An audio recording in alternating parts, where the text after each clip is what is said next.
Mire, tome usted sus previsiones porque hace frío. Así es, la temporada más fría del año llegó hoy a las 16 horas y 22 minutos con el solsticio de invierno. Es durante esta época que los días tienen menos luz solar y, como ya lo habrá notado usted, el frío se intensifica. Mira, en México las temperaturas más bajas se van a percibir en los estados del norte, pero no se descartan heladas ni precipitaciones de aguanieve para el centro del país.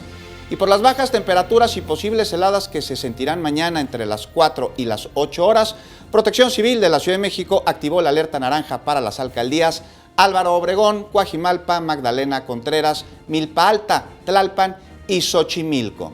En estas demarcaciones se espera que el termómetro marque de los 0 a los 3 grados centígrados. Para el resto de la ciudad, la alerta es amarilla, ya que se pronostican fríos que rondarán los 4 y los 8 grados.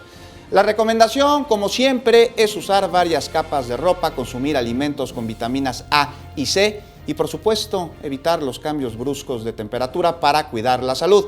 Tápese.